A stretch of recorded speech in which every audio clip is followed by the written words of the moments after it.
नमस्कार साथियों, आज मैं चैप्टर नंबर 5 का नया क्वेश्चन लेकर आया हूँ। Question number 2 exercise 5.3 last exercise है 5.3 का क्वेश्चन नंबर 2 का सब क्वेश्चन नंबर 3।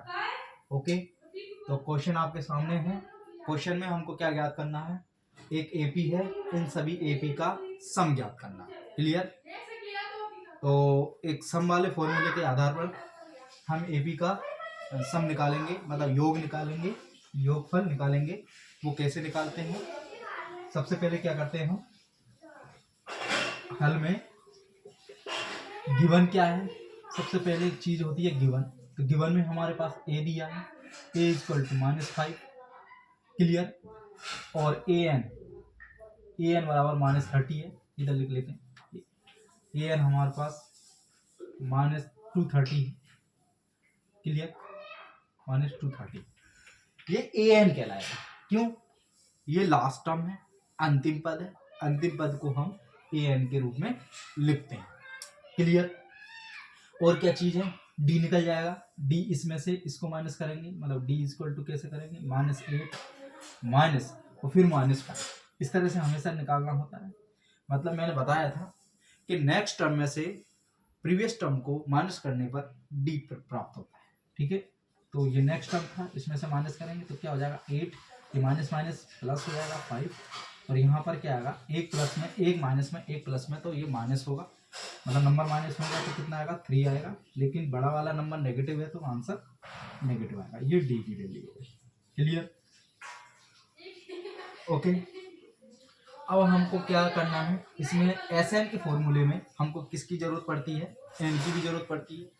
तो एन कैसे निकालेंगे? एन इसमें दिया नहीं है। तो सबसे पहले हमारा टारगेट वही होता है कि सबसे पहले हमको निकालना क्या? एस एन निकालना। एस एन के फॉर्मूले में हमको मालूम है एन होता है, तो अब ए होता है, डी होता है, ठीक है, और ए एन भी होता है। तो ये ए भी है, डी है, ए एन है, लेकिन इसमें एन नहीं है। तो एन को निकालने के लिए क्या करना पड़ेगा?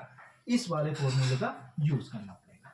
तो हमें मालूम है ए एन का जो फॉर्मूला होता है वो होता है ए प्लस एन माइनस 1 इंटू में डी। ठीक, ये फॉर्मूला ए एन का फॉर्मूला होता है। मैंने इसको लास्ट क्लास में बताया था।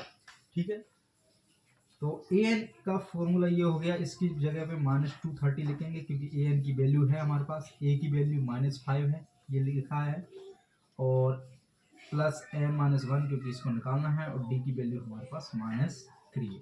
ये बात क्लियर? कुछ नहीं किया, इसमें वैल्यू रखी है, एन की वैल्यू इससे निकाल दी। तो ये -230 का 230 इधर आएगा जी, तो पॉजिटिव हो जाएगा, प्लस में 5 हो जाएगा, एन -1 और इंटू -2। इन दोनों को माइनस करने पर कितना आ जाएगा? -225 आएगा, बराबर में n-1। और ये क्या है? मल्टीप्लाई में था, इधर आएगा तो डिवाइड में आएगा माइनस। तो माइनस माइनस से तो कैंसिल हो गया, और ये आ जाएगा आपका 3 7 जा 21, मतलब 7 आएगा, 1 इधर हो जाएगा, 15 हो जाएगा। तो 3 का टेबल 15 में करेंगे, हाँ करेंगे, भाग देंगे तो कितना आ जाएगा? 3 5 जा 15, तो ये 75 आएगा। और यहाँ पर n-1 है, और यहाँ आ जाएगा 75 प्लस में 1, क्योंकि ये माइनस वाला है, इधर प्लस में आ जाएगा, n आ जाएगा, और यहाँ आ जाएगा 76 इक्वल टू n। तो n की जो वैल्यू आ गई है वो हमारे पास, n की जो वैल्यू आ गई है वो हमारे पास 76 आ गई। क्लियर? 76 आ गई। अब हमको कुछ नहीं चाहिए, बस हमें योगफल निकालना। योगफल के लिए मैंने आपको एक स्टैंडर्ड फॉर्मूला बताया था, S N is equal to N divided by 2 bracket A plus में ए एन। ठीक है, ये वाला फॉर्मूला बताया था। क्योंकि मैंने ए एन इसलिए लिया क्योंकि यहाँ पर ए एन की ऑलरेडी वैल्यू दी है। क्लियर? तो फॉर्मूले में रखेंगे हम एन की जगह पर 76 रखेंगे, क्योंकि एन की वैल्यू 76 है, डिवाइड में 2 ब्रैकेट में ए की वैल्यू -5 और ए एन की वैल्यू -230। क्लियर? ये होगी। अब इसको क्या करेंगे? 76 को डिवाइड करेंगे तो 3 और 8 आएगा, 38 आएगा, और इन दोनों को जोड़ने पर कितना आ जाएगा? क्योंकि दोनों माइनस माइनस में है तो जुड़ जाएंगे। जोड़ने के बाद इसका आ जाएगा 235, वो भी माइनस। क्लियर? अब दोनों का मल्टीप्लाई कर लीजिए, तो मल्टीप्लाई कैसे करते हैं, 235 का मल्टीप्लाई करते हैं 38 से, ठीक है।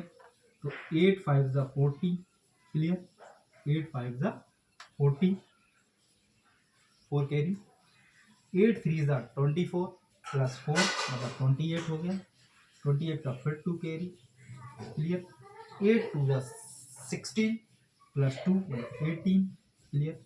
यहाँ क्रॉस करेंगे, 3 5 ज़ा 15, 1 कैरी, 3 3 ज़ा 9 और प्लस 1 मतलब 10 हो गया, 1 कैरी, और फिर 3 2 ज़ा 6 मतलब 7, यहाँ आ जाएगा 0, यहाँ हो जाएगा 3, यहाँ हो जाएगा